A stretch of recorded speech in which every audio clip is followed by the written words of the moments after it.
여기 영국의 한 기자가 한국의 모습을 보며 영국은 이제 끝났다고 크게 한탄하고 있습니다. 국적까지 한국으로 바꾸겠다며 소리를 지르고 있고 주변 동료 기자들 또한 한국의 매력에 흠뻑 빠지고 말았는데요. 한국 입국 후 영국의 현실을 깨닫게 되면서 유럽인으로서 크게 자존심이 상했다고 합니다.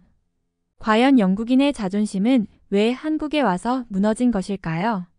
안녕하세요. 저는 영국에서 기자 활동을 하고 있는 핀더라고 합니다. 영국은 전 세계에서 가장 선진화된 나라이면서 부유한 강대국이죠. 대영 제국이 전 세계를 장악했고 수많은 식민지들을 개척하면서 엄청난 강대국을 만들었으며 인류를 위해서 과학 발전까지 했었고요.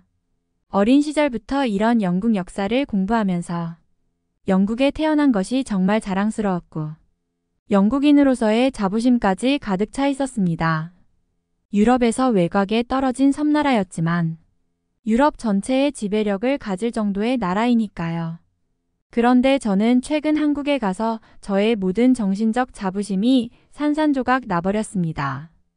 영국인이나 한국인이 아닌 제3자가 보아도 영국보다 한국의 상황이 나아 보였고 한국의 도시와 인프라뿐만 아닌 문화나 시민의식 수준 또한 극심했거든요.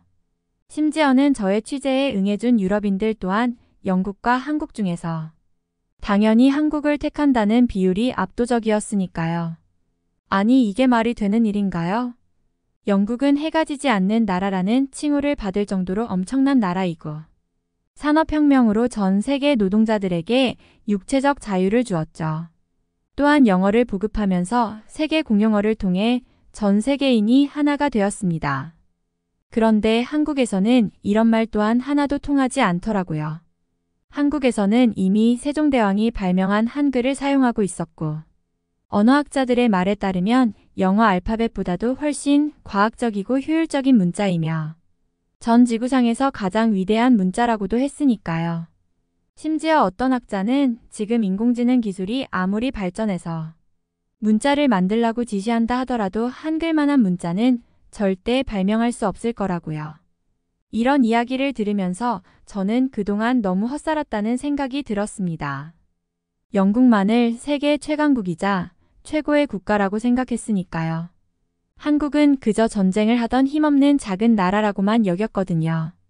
이번 한국 출장을 통해서 새로운 지구를 발견한 것처럼 무척 당황스러웠죠. 저에게 한국은 엄청난 존재로 다가왔고 신대륙 발견과도 같았거든요. 취재를 가기 전까지만 해도 저는 한국을 무시하고 있었습니다. 가난하고 불편한 아시아의 나라라고만 생각했죠. 그도 그럴 것이 저희 집안은 뼈대 깊은 백인 집안이고 영국이 식민 지배했던 후진국들에 대해서 좋지 못한 시선으로 보았거든요. 후진국들은 대부분 아시아에 몰려 있잖아요. 그 중에서 특히 영국도 아니고 일본이 식민 지배했던 한국을 보는 시선은 완전 가난한 나라 그 자체였습니다. 일본도 영국과는 비교할 수 없을 정도로 낙후되었다고 생각했고 그보다 못한 나라가 한국이라는 인식이 있었으니까요. 그러니 한국에서는 당연히 아직까지 스마트폰도 없을 것이고 불을 떼며 살고 있을 거라는 생각을 할 수밖에 없었던 것입니다. 저희 부모님께서도 문제가 있었는데요. 어린 시절부터 제가 밥 투정을 하거나 새 옷을 사달라고 조를 때마다 한국을 말씀하시면서 한국의 사람들은 먹을 것이 없어서 굶어 죽는 상황인데 먹을 것이 있다는 사실에 감사하라고 늘 말씀하셨거든요. 심지어 저희 외할아버지께서는 한국 전쟁에 다녀오셨기 때문에 그 현실을 더욱 적나라하게 말씀하시곤 했죠. 한국의 어린 아이들은 옷도 없이 돌아다니고 군인들이 남긴 버려진 음식들을 먹거나 구걸하는 사람들이 많았다고 하셨거든요. 한국을 생각하면 영국인들은 더욱 행복한 사람들이라고 말씀하셨고 영국인으로서의 자부심 또한 더욱 가져도 된다고까지 하셨으니까요. 외할아버지뿐만 아니라 주변 어른들 또한 아시아에 대한 인식을 좋지 않게 가지고 계셨고 특히 한국은 아시아에서도 가장 낙후된 나라라고 하셨는데 영국은 한국전쟁에 미국 다음으로 최다 파병한 나라이기 때문에 영국에서 그러한 인식이 더욱 심했을 거라고 생각합니다. 그런데 회사에서 저를 한국에 보내준 것이 저의 인생을 바꾸어 놓았죠. 처음에는 한국에 꼭 가야 하냐고 상사에게 따져 묻기까지 했어요. 한국에 가게 된다면 어떤 질병이 걸려서 올지도 모르는 일이니까요. 바로 얼마 전에 코로나 바이러스가 전 세계를 휩쓰는 바람에 난리가 났었고, 영국에서도 많은 희생자가 나왔었잖아요. 코로나 바이러스는 한국 근처에서 생겼다고 알고 있었기 때문에 더욱 겁에 질린 채로 회사를 다닐 수밖에 없었습니다. 이번 출장은 꼭 저와 저희 부서 구성원들이 갈 수밖에 없는 상황이었고, 급한 취재건이라서 어쩔 수 없었으니까요. 그런데 다른 직원들은 한국이 괜찮을 거라면서 저를 달래더라고요. 한국은 현재 K-팝 등 전 세계를 문화로 지배할 정도로 엄청난 나라이고, 과거 영국의 비틀즈를 능가하는 가수인 방탄소년단이 난리이지 않냐고 말하는데, 저는 전혀 공감할 수 없었습니다. 저에게 한국은 그저 가난한 나라 그 자체였고, 가서 무엇을 먹어야 병에 걸리지 않고 무사히 돌아올지 고민부터 앞서는 나라였거든요. 사실 저는 이제 3년 차인 기자인데 해외 출장을 가기만을 기다리고 있었는데요. 당연히 미국이나 캐나다, 가까이는 프랑스나 독일 정도를 생각하고 있었어요. 지금까지의 동료들은 대부분 미국 출장을 가거나 유럽을 돌아다니면서 역사 유적이나 문화에 대해 취재를 했기 때문이죠. 제가 이번에 발령받은 부서는 문화부였기 때문에 더욱 기대를 할 수밖에 없었습니다. 유럽의 역사에 대해서 조사하고 각국의 청년들을 취재하면서 각 나라의 젊은 사람들이 가진 생각을 들어보는 것은 늘 흥미롭거든요. 그들의 관심사라던가 어떤 컨텐츠에 자극을 받는지 알게 되면 그걸 종합하는 재미까지 있잖아요. 가령 프랑스나 독일의 청년들이 영국의 드라마를 보고 느낀 점을 말할 때면 그보다 쾌감이 느껴질 때가 없을 정도이죠. 그런데 한국이라니 너무 좌절했습니다. 회사에서 보내주는 곳이 그렇지 뭐라고 생각하면서 가족들에게 어떻게 이야기를 꺼낼지부터 답답함만 밀려왔어요. 분명 가족들은 제가 한국에 가는 것에 대해 무척 걱정을 할 것이 뻔하고, 극성 맞은 저희 어머니는 이런저런 약을 챙겨주시면서 눈물을 글썽거릴 것 같았어요. 역시 엄마는 큰 충격에 빠지셨고, 아버지께서는 한국에 대해 보고 들은 이야기를 하시면서 제가 주의해야 할 상황에 대해서 한참 설명을 하시더라고요. 제가 그동안 해외여행도 제대로 가본 적이 없고 늘 영국의 본토에서만 우물 안개구리처럼 살았기 때문에 부모님께서는 더욱 걱정이 많으실 것이 당연했습니다. 저희 부모님께서도 영국이 아닌 다른 나라를 가본 적이 단 한 번도 없으시죠. 영국보다 좋은 나라는 이 세상에 없을 것이 분명하고 다른 나라에 가봐야 고생만 하다가 올 것이 뻔한데 굳이 다른 나라에 갈 필요가 없다고 생각하니까요. 아무리 좋은 나라라고 하더라도 영국에 런던보다 좋은 곳은 없을 것이고 사방이 바다라서 공기오염도 많이 되지 않은 영국의 환경 또한 다른 나라에 비해서 좋다고 알고 있으니까요.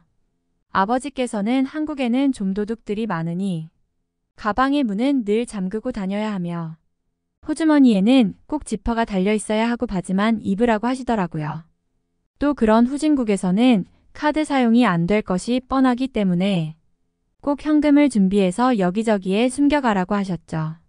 저 또한 그렇게 생각해서 양말과 주머니, 신발 밑창, 심지어는 속옷에까지 한국에 현금을 넣어서 가기로 마음을 먹었습니다. 돈을 잃어버리면 찾을 수 없을 것이 분명하고 현금을 분산시켜서 넣어두어야 혹시나 잃어버리더라도 안전하니까요. 그리고 한국으로 떠나는 날이 되었죠. 캐리어를 끌고 공항으로 가는데 괜히 긴장까지 될 지경이었습니다. 전날에는 잠을 한숨도 못 잤을 만큼 아시아 여행 주의사항들을 찾아봤고요. 역시 중국 등의 아시아는 유럽과 다르게 무척 이상한 일들이 많이 일어났더라고요.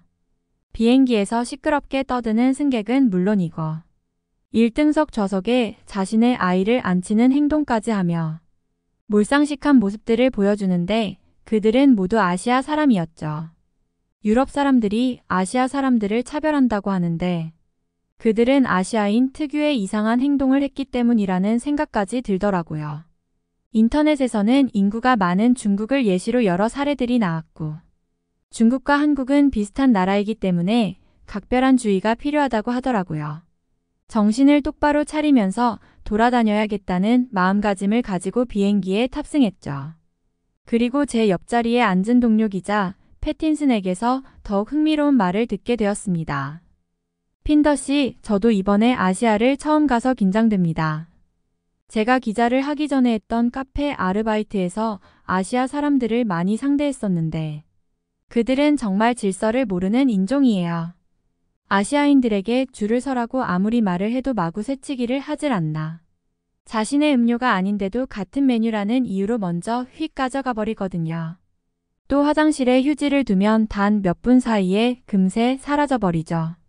이번에 한국에 가게 되면 각별히 주의해야 할 겁니다. 다른 동료들은 전부 천하태평 무사한 일인데 그곳은 결코 우리가 생각하는 그런 평화로운 곳이 아니에요. 저는 한국의 가난한 과거가 우버랩되면서 그런 현실에서 어떻게 일주일을 지내야 할지 걱정만 되더라고요. 워낙 가난한 나라이기 때문에 질서라는 것을 배우지 못할 만큼 여유가 없다는 생각이 들었거든요. 분명 취재를 할 한국의 청년들은 엉망으로 살고 있을 것이 뻔하고 한국에서 지내는 외국인들의 불편함도 상당할 것이라는 생각이 들었습니다. 제가 취재할 문화 콘텐츠 또한 굉장히 빈곤할 것이 분명했죠. K-팝은 한국에서 굉장한 고급 문화로 알고 있고 부유한 사람들만이 스마트폰을 통해서 접할 수 있는 유일한 문화이기에 세계에 퍼질 수 있었을 거라는 저의 가설이 맞다는 확신이 들기도 했고요. 그렇게 저는 한국의 인천공항에 도착하고 단 3초 만에 한국의 현실을 깨달을 수 있었습니다. 사실 무언가 잘못되었다고 느끼기까지 했죠. 한국 공항에 내려서 수많은 한국 사람들을 마주쳤는데 그 한국인들은 전부 텔레비전에 나오는 배우나 탤런트들이라는 착각을 했었거든요. 한국인들은 전부 고급 스마트폰을 사용하고 있었고 귀에는 갤럭시 버즈 혹은 에어팟 프로를 끼우고 있더라고요. 처음에는 한국처럼 가난한 나라에서 비행기를 탈 정도면 최고의 상류층들이기에 이런 행색이겠거니 생각했었죠. 그러나 공항철도를 타고 서울 한복판으로 들어가면서부터 생각은 완전히 180도 바뀌게 되었습니다. 한국의 모든 사람들은 무척 깔끔하고 단정한 모습을 하고 있었고 최신식 지하철 전동차에서 바쁘게 움직이고 있었거든요. 누가 봐도 영국보다 훌륭한 지하철 시스템은 물론이고 깜짝 놀라버린 화장실 모습까지 흠잡을 곳이 없었죠. 한국은 2100년대인 것이 분명했습니다. 제가 생각한 한국은 화장실이라는 개념도 없는 곳이고 누더기를 걸친 사람들이 아무렇게나 돌아다닌다고 상상했는데 현실은 영국의 가장 좋은 최첨단 지하철역이 한국의 가장 낙후된 역 수준밖에 되지 않을 것 같았죠. 지하철 안전문 시스템은 물론이고 버스 환승 시스템 또한 획기적이었습니다. 영국보다도 훨씬 저렴한 지하철 요금을 받기에 영국의 음식 물가보다 비교할 수 없을 정도로 저렴할 줄 알고 식당에 갔을 때에는 정말 육성으로 경악이 터져나올 정도였는데요. 한국의 외식 물가는 영국과 비슷하거나 더 비싼 곳도 무척이나 많았고 심지어 빵의 가격은 영국보다도 훨씬 비쌌거든요. 한국인들의 주식이 빵이 아니고 밥이기 때문에 그런지는 몰라도 영국보다 빵이 비쌀 것이라고는 상상조차 할 수 없었습니다. 그리고 식당에서는 어디에서나 키오스크 시스템을 사용하는데 그러한 터치스크린 방식의 손님이 직접 결제하는 시스템은 영국에서 실패했던 시스템이기 때문에 세계 어디에서도 없을 줄 알았는데요. 한국에서는 이미 몇 년 전부터 성공한 시스템으로 사용하고 있다니 무척이나 놀랐습니다. 이것 한 가지만 놓고 보아도 영국은 한국보다 낙후된 것이 분명하고 영국의 시민들은 한국인들보다 디지털 문맹률이 높다는 것을 나타내는 것이니까요. 정말 충격이 이만저만이 아니었습니다. 심지어 양말과 호주머니, 신발 밑창과 속옷에까지 넣어둔 현금은 쓸 일이 없더라고요. 한국에서는 현금 사용이 되지 않는 가게도 무척이나 많고 남녀노소 모두가 카드나 삼성페이를 사용하기 때문에 현금을 괜히 환전해왔다는 생각이 들었습니다. 온몸 여기저기에 구겨진 지폐들이 나뒹굴고 있었는데 그걸 꺼낼 수도 없고 난감한 상황이라서 무척 불편한 상태로 돌아다녀야만 했습니다. 서울의 길거리는 영국보다 화려했고 깨끗했는데 여기저기 거지들이 구걸을 하고 있는 영국의 모습보다도 훨씬 진보한 상황에 감탄만 하고 다녔죠. 저희들은 한국의 역사조사도 일부 할 수 있었는데요. 당연히 대영제국의 나라 영국이 한국보다 훌륭한 역사를 지녔을 것이 당연한 줄만 알았는데 한국의 종묘와 경복궁 등을 구경하고 소공동의 프레지던트 옆에 위치한 황궁우까지 구경을 하면서 한국의 역사와 유적이 꽤나 훌륭하다는 사실까지 알게 되었죠. 황궁우는 황구단이라고도 부르는데 이곳에서 고종황제가 대한제국을 선포했다고 하더라고요. 양옆으로 거대한 최신식 호텔 건물이 있는데도 멋진 모습을 보여주었기에 굉장히 흥미로운 유적지라고 생각이 들었습니다. 패틴슨은 자신이 경험한 아시아인들과 한국인이 너무나 다르다고 말했고 도대체 왜 다른지 이해할 수 없다며 고개를 갸웃거리더라고요. 영국인이 관념 속에 간직하고 있는 아시아인들은 그런 모습이었는데 현실의 아시아인인 한국인들은 이런 모습이라는 것이 말이 안 되잖아요. 그런데 저희들은 한국인들과 한국의 외국인들 취재를 하면서 알 수 있었습니다. 저희가 생각했던 그 아시아인들은 모두 중국인이었다는 사실을 말이죠. 저희들은 한복을 입은 젊은 관광객에게 말을 걸었고 당연히 한국인이라고 생각하고 말을 걸었던 저희는 황당한 답을 들어야 했거든요. 그들에게 한국의 문화에 대해 어떻게 생각하냐고 물었더니 대뜸 한국의 문화는 모두 중국의 문화인데 한국이 따라했다는 말을 꺼냈거든요. 자신들이 입은 한복 또한 중국의 한풀을 가져다가 베낀 것이고 서울의 모습도 상해를 본받아서 설계한 도시라며 온통 중국 이야기 뿐이었죠.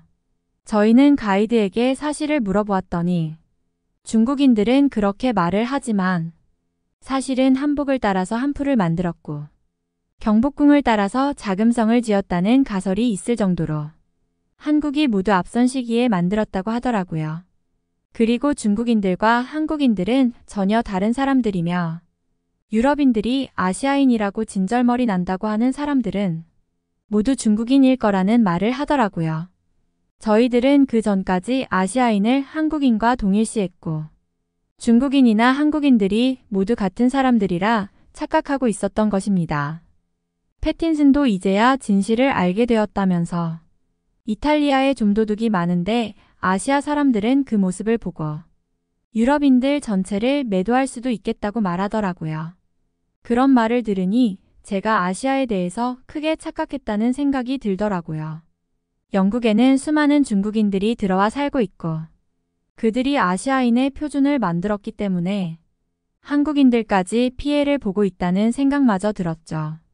역시 이러한 저의 생각은 확실히 들어맞았습니다. 마침 한국으로 놀러와서 한 달 넘게 살고 있다는 한 영국인을 만나서 취재를 할 수 있었거든요. 그에게 한국과 영국을 비교했을 때에 어디가 살기 좋냐는 아주 짓궂은 질문까지 했는데 그는 서슴지 않고 한국을 택했으니까요.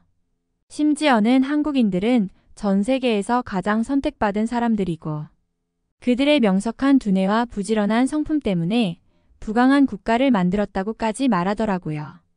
영국은 세계 각국을 식민 지배하고 약탈하면서 부를 축적하고 부강한 나라가 되었지만 한국인들은 오직 인력의 힘만으로 전쟁의 폐허였던 나라를 완전한 최첨단 국가로 만들어버렸다고 했으니까요. 그는 한국으로의 귀화를 고려하고 있고 한국어를 배우고 있는데 한글의 매력에까지 빠지는 바람에 영어를 서서히 잊어가고 있다고 말하기도 했죠. 인터뷰할 때에도 가끔 한국어를 섞어서 말하는 바람에 제가 곤혹을 치르기도 했으니까요. 실제로 한국에는 이런 외국인들이 꽤나 많다면서 한국의 매력에 빠지면 헤어나올 수 없을 거라고까지 말하는데 제가 그렇게 되어버린 것 같다는 생각이 들더라고요.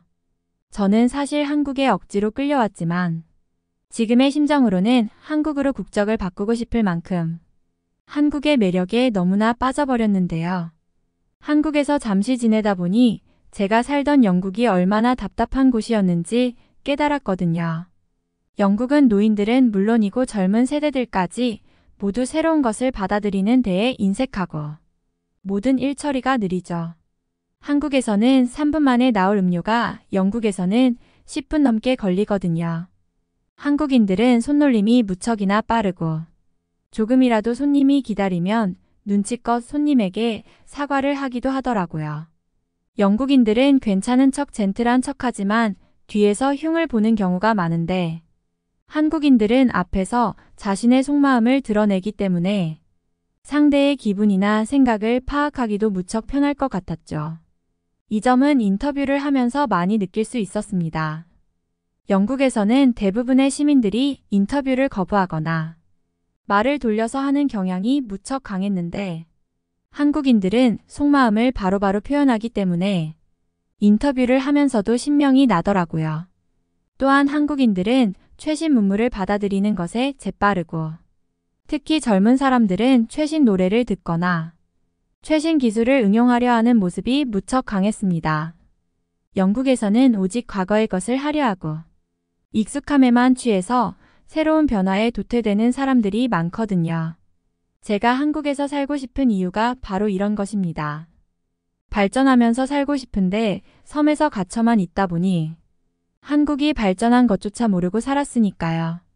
분명 한국은 지금보다 더 굉장한 나라가 될 것이 분명하고 영국을 이미 뛰어넘어 버려서 영국은 따라가지도 못할 상황이 된 것 같지만 앞으로 미국의 자리까지 넘볼 정도로 엄청난 발전이 일어날 것 같다는 생각이 듭니다.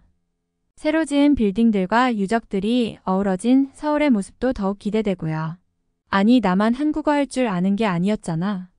이제 한국어를 배워놓고 우리한테 아는 척 한 거야.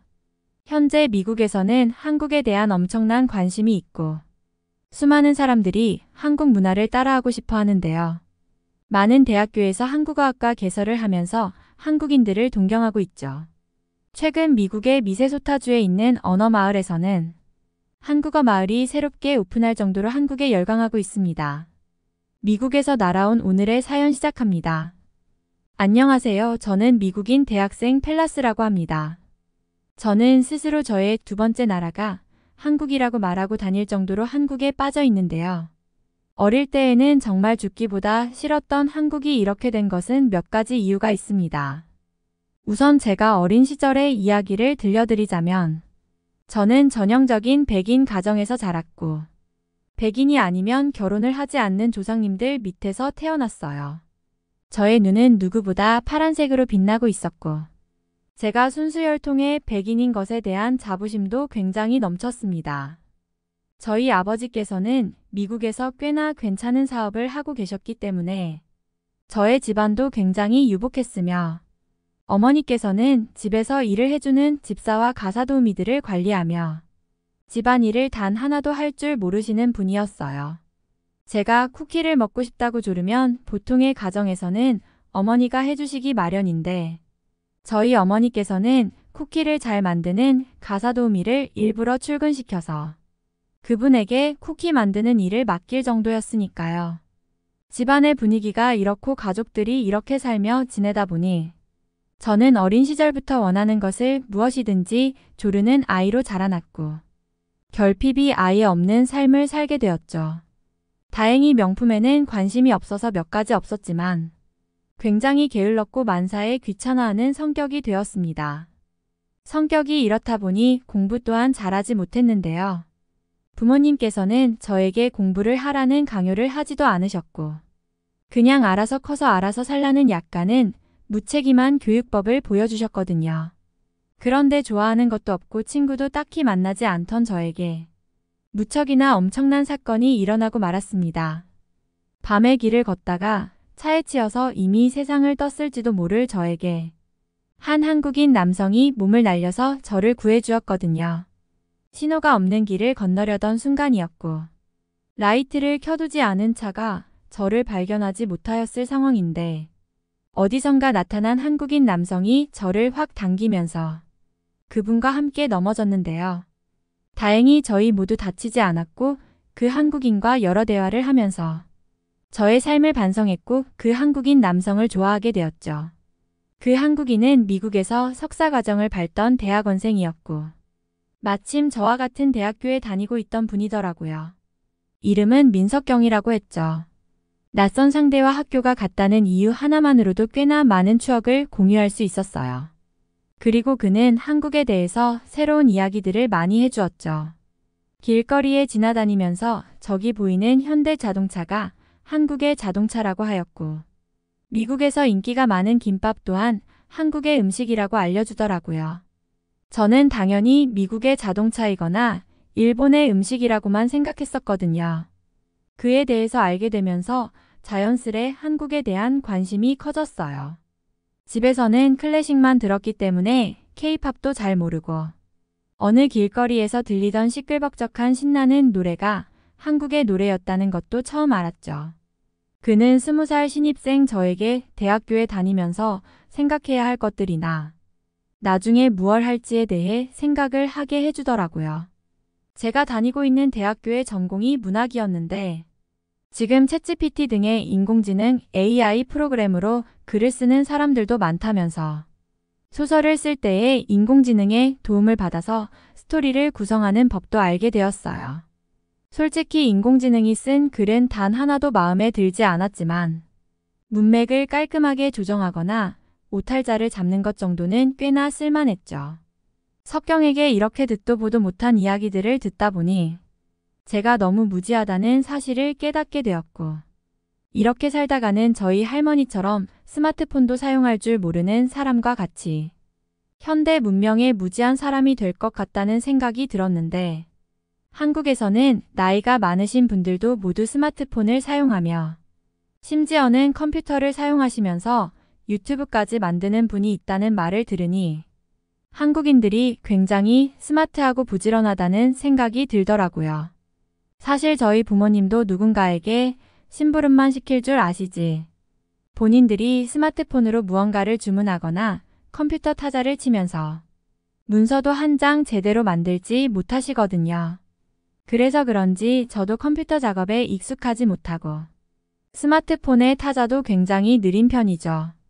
친구들 중에서도 저처럼 디지털 기기에 어려움을 겪는 친구들도 많은데 한국에서는 남녀노소 누구나가 디지털 문명 사회에 살고 있는 것 같았죠. 이때부터 저는 새로운 꿈을 꾸게 되었던 것 같아요. 바로 한국에 대해 공부를 하고 한국어도 열심히 배워서 꼭 한국에서 대학원 생활을 하고 싶다는 것이요. 만약 한국에 가게 된다면 자연스럽게 디지털 문물들을 접하게 될 것이고 최첨단 기기들을 다루다 보면 미국에 돌아왔을 때 제가 가장 유능한 인재가 될 것이 분명하죠. 석경 덕분에 한국어를 배우기가 비교적 쉬운 편이었고 한글부터 천천히 배워보는데 세상에서 가장 쉬운 문자가 바로 한글이라는 사실을 깨달았습니다. 가나다라마 바사만 외우면 한국어의 모든 글자를 쓸 수 있다는 것도 신기했고 한글로 영어인 헬로우나 쏘리 등의 글까지 쓸 수 있다는 사실이 무척이나 새롭고 대단하게 느껴졌습니다. 알파벳으로 한국어 발음을 적는 것은 어색하게 느껴지고 알파벳마다 발음이 다른 경우가 많아서 어려운 편이지만 한글은 영어를 쓰기에도 굉장히 최적화되어 있더라고요. 나이스 투 미트 유라는 문장 또한 한글로 쓰더라도 자연스러웠으니까요. 평소에 사용하는 영어의 문장들을 한글로 적으면서 석경과 소통했기도 했고 석경에게 칭찬을 받으며 한국어 실력이 점점 늘어가는 것이 느껴졌습니다. 단 2주 만에 기초 한국어는 뗀 것과 같았죠. 그러다가 저는 친구들을 만났을 때에 석경과 한국에 대한 이야기를 하게 되었고 친구들에게 충격적인 말을 들어야만 했습니다. 펠라스 한국에 대해서 이제 알게 되었다는 것도 신기한데 한국어 또한 이제야 배우기 시작한 거야? 이미 우리들은 한국어를 할 줄 알고 한국까지 다녀왔잖아. 맨날 집에만 있지 말고 우리랑 함께 놀았다면 이미 너는 석경과 한국어로 대화하고 있었을 거라고. 알고 보니 저와 친한 친구들은 모두 한국어를 할 줄 알았고 고등학교를 졸업한 직후 한국의 서울에 가서 정말 신나게 놀다 왔다고 하더라고요. 그리고 심지어 이런 말도 했죠. 우리들은 한국어학과에 다니는 친구가 있어서 그 친구의 도움도 받았었고 한국어학당이나 한국마을을 가서 체험하면서 한국에 대해서 이미 많이 배웠어. 아마 한국은 이 세상에서 가장 문명이 발달한 나라임이 확실하고 서울은 정말 최첨단의 도시라고 말해도 손색이 없을 정도야. 이미 나는 한국으로 유학을 떠날 계획을 세우고 있는데 왜 이제야 한국을 알게 된 거야? 저는 집에 있는 것을 무척이나 좋아했고, 집에서 혼자 소설을 읽거나 영화를 보는 등의 행위를 하기 때문에 친구들과의 관계를 소홀히 했던 편인데, 이미 그런 일이 있었다니 무척이나 놀랄 수밖에 없었습니다. 이 친구들뿐만이 아니라 미국의 청소년들과 20대의 젊은이들은 대부분 한국을 좋아하고 한국의 문화를 동경하고 있었다고 하더라고요. 특히 한국의 모든 음식은 미국 전역에서 인기가 많을 정도로 아주 폭발적인 관심을 받고 있을 정도이죠. 중국의 음식으로 알고 있었던 김치나 삼겹살 등이 한국의 전통 음식이라는 것을 알고 나서도 많은 충격을 받았습니다. 저는 당장 한국에 다녀와야겠다는 생각이 들었고, 살면서 가본 적도 없는 해외여행을 간다며 부모님께 말씀드렸죠. 그런데 부모님께서는 혼자 여행을 보내는 것도 위험한데, 더군다나 위험한 나라인 한국을 가는 것이냐면서 노발대발 하시더라고요. 심지어는 한국에 대해서 기억이 나지 않냐며 저한테 물어보면서 한국에 대한 좋지 않은 기억을 꺼내주셨죠. 제가 아주 어린 시절에 저희 집 근처에 한국인이 이사 왔었는데 그들이 저희 집 앞에 쓰레기를 무단 투기하는 바람에 무척 고생하셨다고 해요. 또한 매일 이상한 향이 나는 음식들을 많이 해먹는 바람에 저희 집까지 냄새로 인해 아주 골치를 썩혔다고 합니다. 그때 한국인들은 잘 씻지도 않고 길거리에서 노상방뇨도 자주 하는 바람에 민폐를 많이 끼치는 이웃이라고 소문이 날 정도였다죠. 그들 때문에 저희도 다른 동네로 이사를 온 것이었고요. 그런데 나중에 친구에게 들어서 알게 된 사실이지만 그것은 저희 부모님이 잘못 알고 계신 거였죠. 그 사람들은 한국인들이 아니고 중국인이었다는 것을 알게 되었거든요. 중국인들은 자신들이 욕을 먹거나 불리해진다는 것을 느끼면 국적을 한국이라고 속이는 습관이 있다고 하거든요. 저도 얼마 전에 친구들과 대화를 하면서 알게 된 사실이라 조금 충격이었습니다. 어쨌든 저희 부모님은 한국에 대한 걱정을 이어가셨죠. 또한 한국은 매일 핵을 쏘겠다며 난리를 치는 바로 그 나라이고 아까도 뉴스에 나왔듯이 굉장히 무서운 나라라고 했죠. 저는 김정은이라는 인물을 뉴스에서 본 적이 있는데 그 사람이 한국의 지도자이고 한국이 바로 그 무서운 나라였다는 사실을 알게 되었죠. 그리고 마침 텔레비전 화면 속에서는 한국의 모습이 나왔는데 위대한 혁명동지 혹은 자력갱생 등의 한글 문장과 단어가 나오고 있었습니다. 어린 시절 저런 빨간색 글씨가 무척 무서웠고 저 뚱뚱한 사람이 나오면 꼭 다음 장면에서는 미사일의 모습이 나와서 전쟁을 좋아하는 나라라는 생각이 들었었는데 바로 그 나라가 한국이었던 거죠. 한국의 조선중앙뉴스에서는 제가 배운 한국어와 한글을 사용하고 있었고 인터넷에서만 보던 예쁜 한복을 입은 중년의 아나운서가 뉴스를 전하고 있더라고요. 저 한복을 입으면 경복궁에 무료로 갈 수가 있다고 봤었는데 아마 한국의 국가 선전과 관련된 내용이 아닐까 생각되었죠. 부모님께서는 한글이고 한국이고 절대 배우면 안 되는 것이고 저렇게 무서운 나라에 가겠다는 것은 죽으러 가는 것이라면서 혀를 차셨죠. 저는 무척이나 혼란스러웠습니다. 석경이 그동안 알려준 것들은 한국이라는 나라에서 세뇌를 당했기 때문에 알고 있었던 거고 제 친구들은 한국의 선전에 속아서 한국어를 배우고 한국을 다녀왔다는 것이니까요. 특히 석경과는 꽤나 좋은 관계를 이어가고 있었는데 마치 사이비 종교에 속은 것 같아서 굉장히 속상하고 슬프더라고요. 그래도 석경은 저를 구해준 생명의 은인과 같은 존재이고 그 덕분에 새로운 문물에 대해서는 많이 알게 되었으니까요. 그래도 도저히 저렇게 무서운 나라인 한국에 갈 자신은 생기지 않았습니다. 차라리 집에서 혼자 소설이나 보고 영화를 보면서 시간을 보내는 것이 저곳에 가는 것보다 훨씬 시간을 아끼는 길이었죠. 그러다 우연히 석경에게 연락이 오더라고요. 석경이 한국에 갈 일이 생겨서 잠시 한국으로 가게 되었는데 혹시 같이 떠나볼 생각이 없냐면서요. 그때 저는 솔직하게 말해달라고 부탁을 했죠. 한국이 미사일을 쏠 정도로 부유한 나라는 맞는 것 같은데 지금 전쟁의 위험이 있는 나라가 아니냐면서요. 제가 뉴스에서 보던 그 한국에 가는 것은 절대 못 갈 것 같다면서 말이죠. 그런데 석경은 그에게 정말 한 번도 본 적 없을 정도로 큰 웃음소리를 내더라고요. 제가 그동안 TV에서 보던 것은 전부 북한에 대한 내용이고 북한과 한국은 정반대의 나라라고 하면서요. 한국은 남쪽과 북쪽으로 나누어진 지 70년이 훨씬 넘은 나라인데 그동안 남한만 경제 발전을 이루고 성장해서 선진국의 반열에 올랐으며 북한은 가난한 나라이고 무서운 나라가 맞다고 하더라고요. 저는 살면서 들어본 적이 없는 이야기라서 귀를 쫑긋 세우고 들었죠. 그동안 아시아에 대해 관심을 가지지 않았기 때문에 한국인지 북한인지 결국에 코리아라는 이름이 붙으므로 같은 나라로만 생각했던 탓이죠. 어쩐지 K-팝과 같은 자유분방한 음악이 저렇게 딱딱한 나라에서 나올 리가 없었죠. 결국 저는 부모님께 한국과 북한에 대한 이야기를 알려드렸고 꿈에도 그리던 한국으로 여행을 떠나게 되었습니다. 석경과 같이 여행을 가게 된 것도 무척 설렜고요. 너무 설렜기 때문에 한국에 가는 비행기 안에서는 잠도 한숨 자지 않았고 계속 한국어 문장을 외우느라 정신이 없었습니다. 한국어 회화책을 보니 식당에 가서 호텔에 가서 사용할 문장들이 적혀 있었거든요.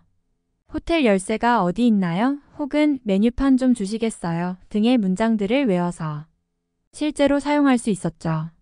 그런데 한국에서는 호텔 열쇠를 사용하지 않고 전부 비밀번호 방식으로 되어 있어서 그 회화책은 구형책이었다는 사실을 알았죠. 워낙 모든 것들이 최신으로 갖춰진 나라라서 미국과는 확연한 차이가 있었습니다. 공항에서도 놀랐던 점이 대기하는 좌석에도 무료 USB 충전기 등이 있어서 휴대폰 충전을 마음껏 할 수 있었고 화장실 또한 완벽하게 신식이라서 미국의 여느 호텔과 비교해도 손색이 없었으니까요. 석경은 저를 데리고 한국의 카페나 인사동 골목, 홍대 거리나 경복궁 등을 데리고 다녔는데 미국 땅을 떠나본 적이 없는 저에게는 완벽한 신세계와 같았어요. 한국은 한국만의 전통을 잘 지키고 있는 것 같았고 미국에 없는 역사가 살아 숨쉬는 나라였어요. 홍대의 밤거리를 걸었는데 아무도 말을 걸거나 시비를 걸지 않아서 신기하기도 했고요. 미국에서는 밤늦게 여성이 걸어다니면 괜히 말을 거는 남성이나 함께 술을 마시자며 술병을 들고 몸을 밀치는 사람들이 꽤나 있거든요. 심지어 마약을 해서 몸이 구부러진 채로 간신히 걸어다니는 사람들을 볼 때면 굉장히 불편해지거든요. 그런데 한국은 가끔 술에 취한 사람들은 보여도 이상한 사람들이 없다는 사실이 무척이나 다행스럽게 여겨졌습니다. 마음에 드는 사람과 함께 있다는 것도 굉장히 좋았고요. 제가 외워둔 한국어를 여러 상점에 다니면서 사용을 했는데 상점의 직원들은 전부 저의 한국어를 기쁘게 받아주고 서비스까지 챙겨주는 세심한 배려를 해주었기 때문에 더욱 기분이 좋았습니다. 미국에서는 팁을 주어야 하는 문화가 있는데 한국은 반대로 서비스를 받을 수 있다니 새로웠죠. 그런데 길거리에서 알 수 없는 말을 하면서 시끄럽게 떠드는 사람들의 무리가 보였고 저를 부르면서 소리를 지르는 사람들이 있더라고요. 역시 어느 나라나 이상한 사람은 많구나. 한국에도 이런 사람들이 있구나라고 생각을 했는데 석경이 저 사람들은 한국에 살고 있는 중국인들이니 부디 신경 쓰지 말고 지나가자고 말해주는데 역시 한국인이 아니고 중국인이라는 생각에 안심이 되더라고요. 저는 한국에 와서 정말 많은 것들을 보고 느낄 수 있었습니다. 저는 마치 미국이라는 우물 안에 개구리처럼 살고 있었고 한국인처럼 능동적으로 살아야 한다는 결심을 할 수 있었죠. 저희 집도 꽤나 부유한 편이고 부모님께서 돈도 어느 정도 버시지만 만약 한국인과 저희 부모님이 경쟁을 한다면 경쟁에서 밀릴 것이 분명하고 저희의 재산 또한 지키기 힘들 거라는 생각이 들었는데요. 저는 지금까지 굉장히 편하게 하루하루를 살았지만 한국인들은 매 시간 매 초를 정말 치열하게 경쟁하면서 엄청난 노력을 하고 지냈다는 사실에 이러다가 미국이 위험할 수도 있겠다는 본능적인 직감이 들더라고요. 아마 한국의 국민들은 미국으로 따지면 가장 부지런한 사람들 최상위권에 들 것이며 한국의 식문화나 K-팝 등이 전 세계에서 유행하는 것도 전부 이유가 있었습니다. 저는 반드시 석사 과정을 한국의 대학교로 진학할 것이고 한국인 석경과 결혼을 하여 한국에서 살고 싶다는 꿈을 가지게 되었는데요.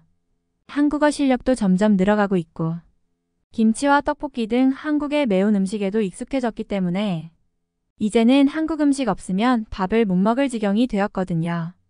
한국은 전 세계인의 희망과도 같은 나라이고 이런 나라의 국민이 될 수도 있을 것이라는 생각에 굉장히 설레입니다. 저와 친한 친구들도 석경 덕분에 한국에서 제대로 구경을 한 저를 무척 부러워하네요. 이번 사연은 여기서 마무리하도록 하겠습니다. 끝까지 시청해주셔서 감사드립니다. 좋아요와 구독은 영상 제작에 큰 힘이 됩니다. 꼭 한 번씩만 눌러주세요. 감사합니다.